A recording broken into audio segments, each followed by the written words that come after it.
So I'm starting with the first and second accumulator. And I'm just editing this real quick because what I was recording made no sense. So just keep in mind there will be many times where maybe just one spring comes out of something, but you're adding more. So all three of these will slide together to create even more tension at a variable rate. And just keep that in mind when you're going through all of this. Now, next step is working on the servo. Now, I was going to do a Corvette servo, but apparently this is what comes in the kit, is to upgrade the servo. So it says to clamp it in a vise, and I've just got a real big C-clamp here.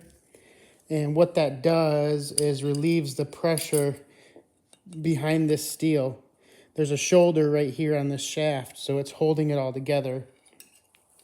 Now that I've got that C-clip out, I'll be able to back this out with control instead of watching all these parts go flying around in my shop. And that's a good thing. That's important. So now that I have it apart, it says to grind 4 drain holes or relief pockets in this steel cover. I don't really feel like running a grinder or a cutoff wheel in the shop, so I'm going to go out back and use the high-speed cutoff wheel out there and keep the dust down in the shop while this is open. Well, it's nowhere near symmetrical, but I don't think the fluid will care, so I'm going with it. Now, when I took this apart, I didn't understand, but I'm adding 2 very heavy-duty springs inside there. And that's why I need that clamp to reassemble that C-clip, because there ain't no way I'm holding that in place and installing the C-clip. That works really good, just holding it in place like that. And that C-clip just pops right in by hand. On the back side here, I was able just to push this washer down by hand and get that spring clip put back in place. No problems.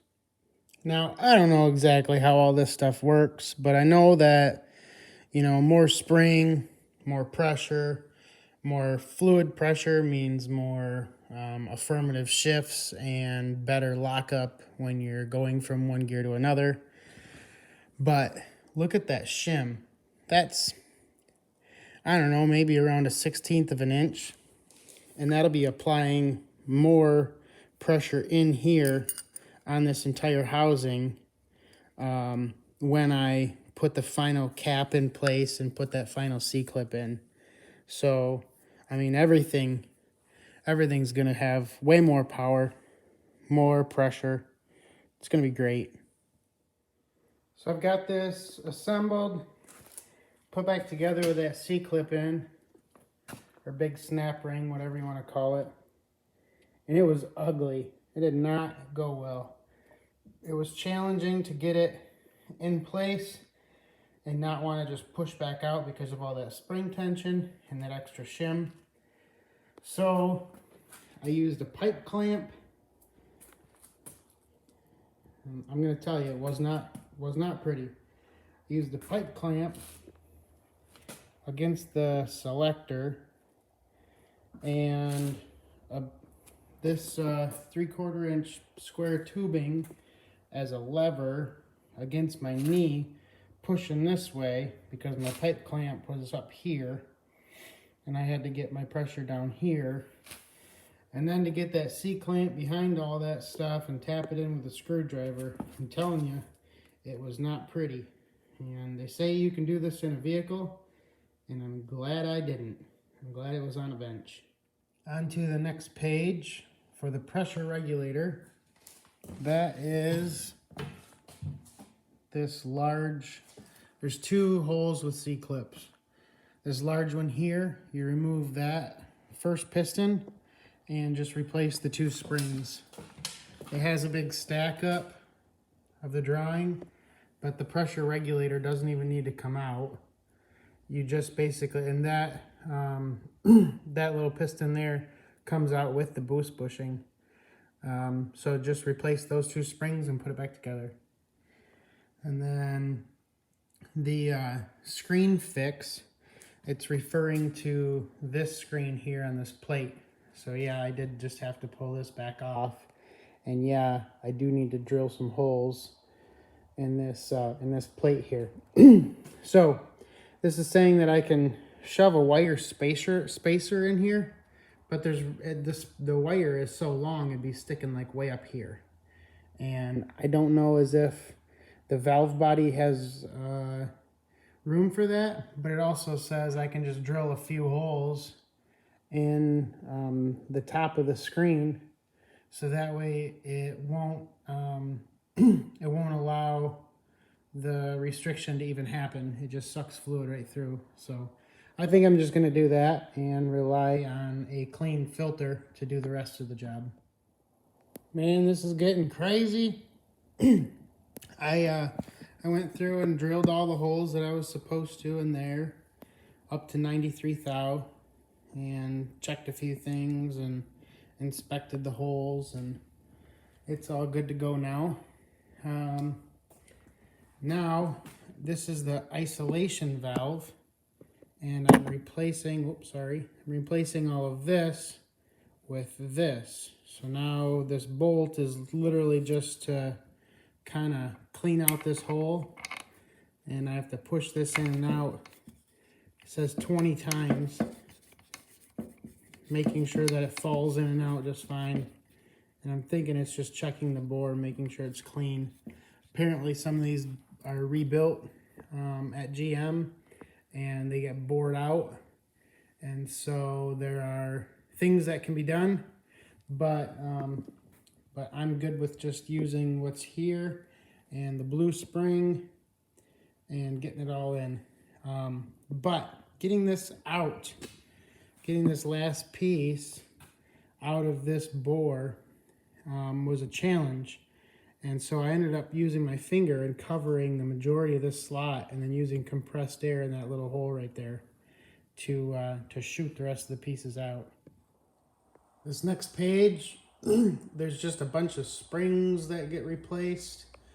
There's a little check ball or steel ball that gets placed inside that spring. I'm guessing it creates a little bit more pressure on that torque valve. And the things that I don't understand, charge me more money and include that. Like, why? Why do you say that in the instructions after I've gone and gotten this stuff? Oh yeah, by the way, you should upgrade that. Like, that's just crazy. You know, this isn't really that expensive to do this stuff, but it's more a damper on the whole time thing. You know, I'm doing this nights and weekends, and everything's closed. So now I have to wait till tomorrow to call and see if they have that part number and go get it. And I can keep making progress because it's underneath that plate right there, and I can still make progress on the valve body and install it and still get that cover off. But that's not the point. That's just crazy. Anyways, enough of that rant. Sorry about that. Now I have to chuck this gear selector piece up and grind a little chamfer on that. And then this page will be done as well. All right, that's all ground in, and says 63 to 96 thou. I didn't actually measure that, but it looks smaller than what they've got in the picture, so it'll work. So on this one here, there's a roll pin in that hole, but it's a blind hole. So I was gonna pack it full of grease and try to pound a drill bit in there, but I couldn't find a small enough drill bit. So I just ran a drill bit into the spring clip, and it was soft enough that it spun out, and I am happy for that. So you can see right here that this pin is a replacement. And earlier on in the shift kit process, the instructions that I left inside, but I'm almost done anyways, they gave a certain spring based on a number of things that this is going into, and it said to reference that on step 6 or page 6, because back here there are a number of different springs, and they're in ounces of pressure. So I had to use that as a starting spot, but if I drilled through, remember I said that was a blind hole, it has a special pin. So if I drop the pan, I can still, it's not easy, but I can remove this and pull that whole kit out and go to a heavier spring if I'm not happy with the way it shifts. So, what else? I went back to Transtar today, and $17.60 later, I got those two pieces.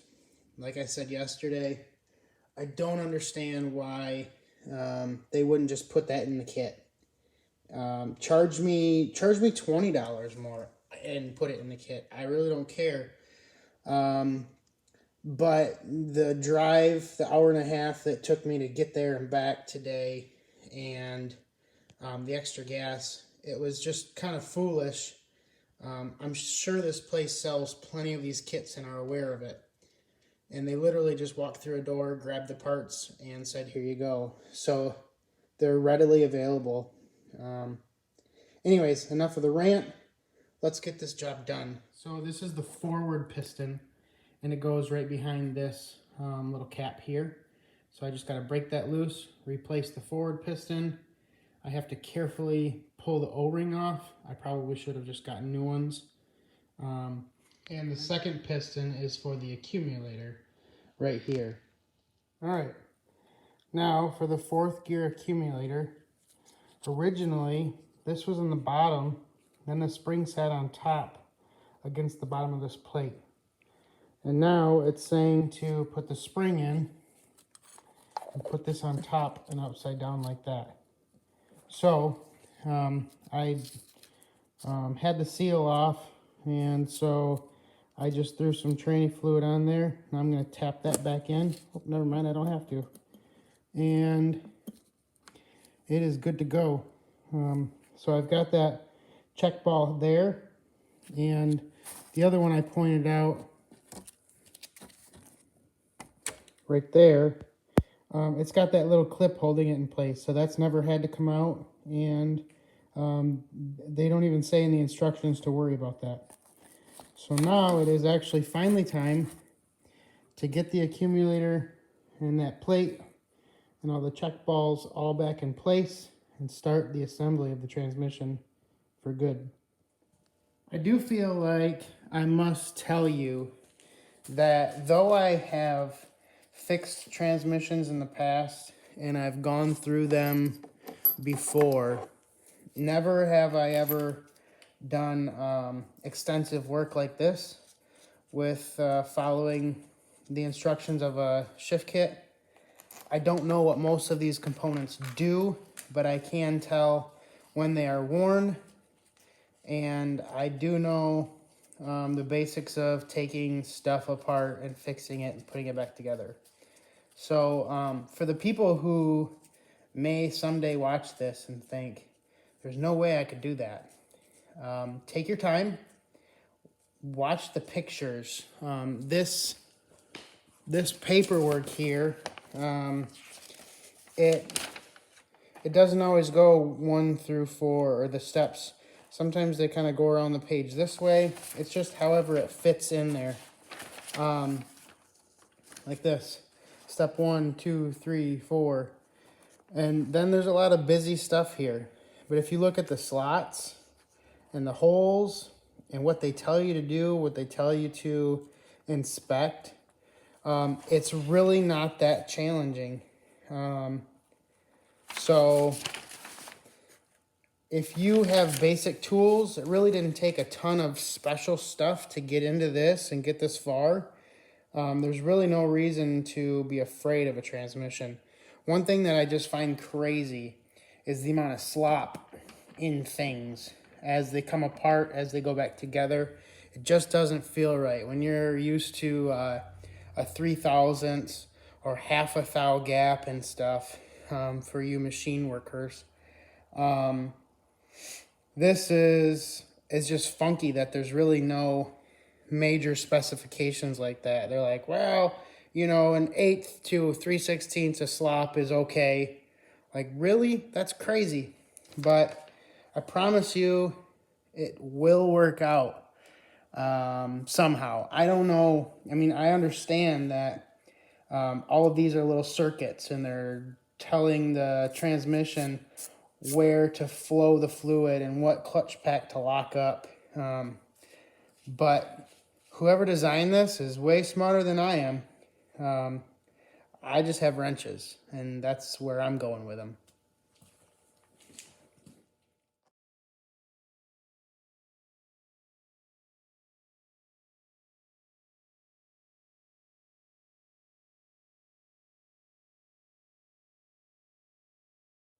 I've been walking around looking for this, the gear selector, for minutes. And here it was, just crammed way down in there, and it had a little vacuum on it, and I couldn't get it out, and I didn't see it in there. Oh well.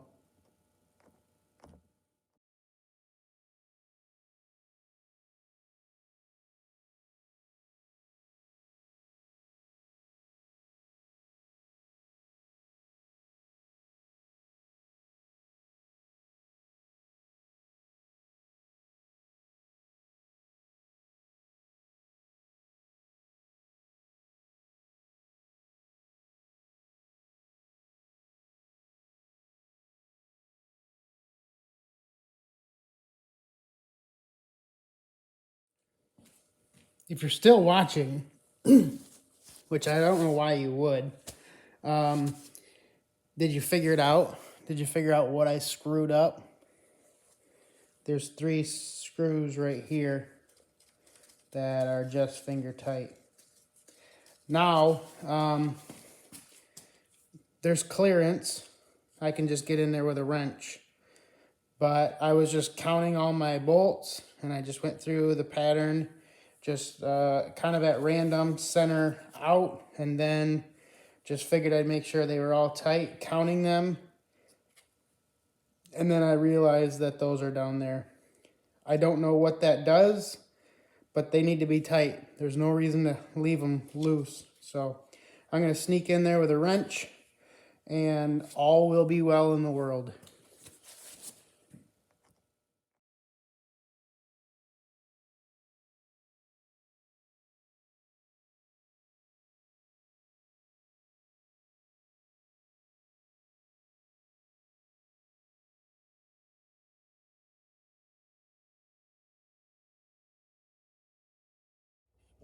And there we have it. The pump is in.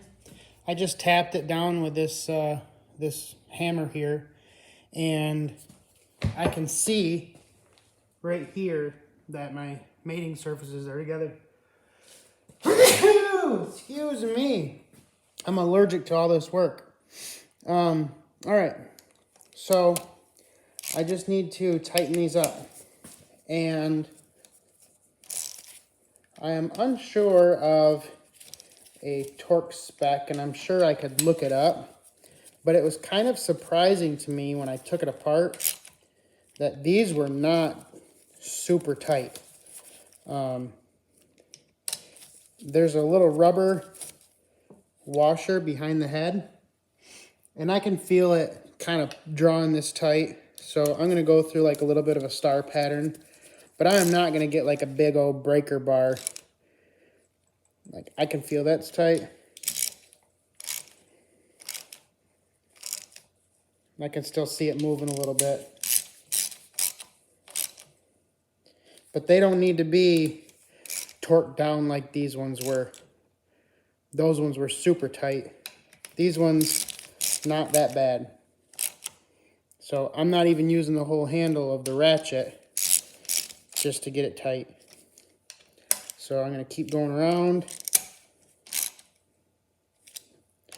keep snugging it up until everything stays tight, and call it good.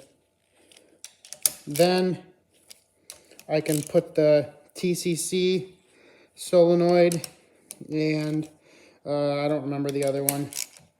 There's two that have to stay out until the pump is in. I can get those put back in, get the bell housing on.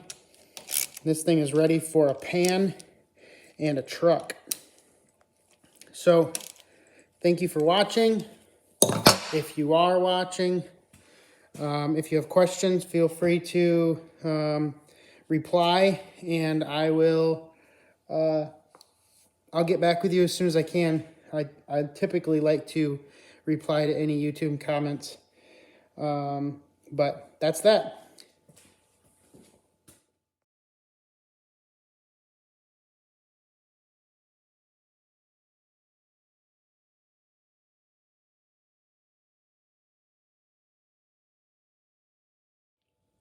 That would have been fun if I missed that spring and had no detent on my shifter.